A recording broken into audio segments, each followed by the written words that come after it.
Get ready for February 2008 senior grade first paper. Begin.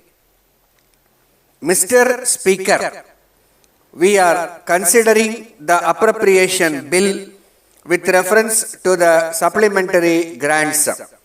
I was hoping that at least one honorable member would refer at least to one item in the supplementary grants and make some concrete suggestions. But I was disappointed. I would request honorable members to bear in mind that we have to follow the rules of debate, at least to some extent. It is not as if the minister can answer any point at any time. We come prepared with reference to the subject matter which is to be discussed. So, honorable members should not feel sorry if I am unable to reply to some points raised here. I am grateful to the leader of the opposition for his constructive speech. After all, we are interested in the welfare of the people, and all of us are eager that our country should prosper.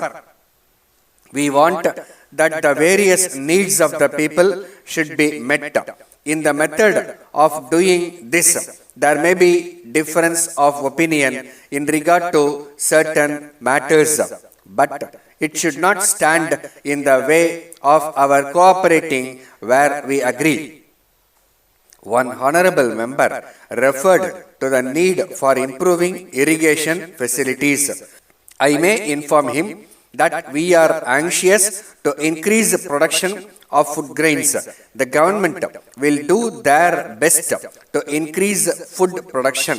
If, as a matter of fact, food production can be increased in any part of the country by a simple scheme as suggested by him, we will look into the matter. Then, as regards bus transport, he referred to the attitude of the conductors towards passengers. I do not know how far this charge is true. I agree that there are certain people, not only in transport service, but in other walks of life also, who are unpleasant to other persons. But I may tell the honorable member that if there are bad people in transport service, they should be looked. If he had brought to the notice of the government specific instances, we could have taken action. But he made only a general charge. I now come to the subject of loudspeakers. When one meeting is addressed by one party and another meeting which is held just nearby is addressed by another party, if loudspeakers are installed, it will result in shouting and confusion. It is our intention in permitting the use of loudspeakers that they should cause the least inconvenience to others.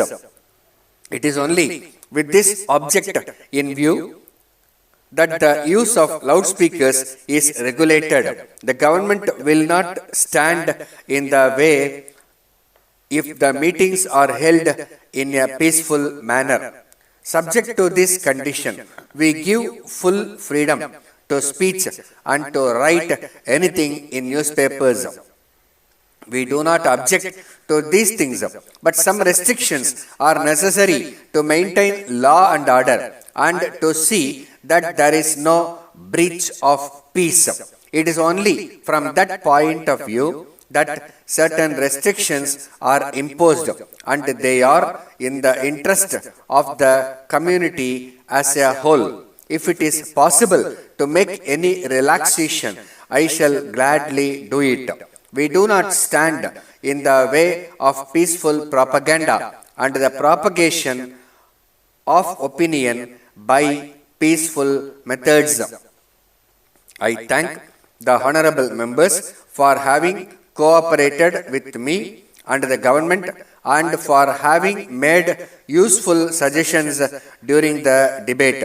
We can take pride in the fact that our debate has been at a high level. I am sure that any stranger who has watched our proceeding will give a certificate to that effect. Letter from Ganesh Food Stores, Mumbai, to the Indian Biscuit Company, Pune. Dear sirs, we are very sorry to inform you that we have received a number of complaints from our customers to the effect that on opening the tins of cream biscuits sent by you, they found that the contents were in a very broken condition. In this connection, we may tell you that your consignment of these biscuits was delivered to us on 8th June. As soon as it was received, the boxes containing the tins were opened by our men in our presence, and at that time there were no signs of damage. We therefore assume that when the goods left you, they were already in a damaged state. We can sell these biscuits easily if they are up to the standard, but we think you will agree that their appearance and condition are also important in the same manner as their taste. So, we are worried about the grievances of our customers.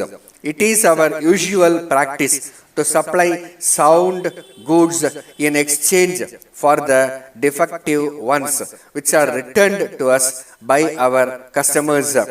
But in this case, we are not able to decide whether we should follow this practice when we think that the substitute goods may not be in any better condition. So, we shall be pleased if you let us know how you can help us out of our difficulty. Yours faithfully. Stop.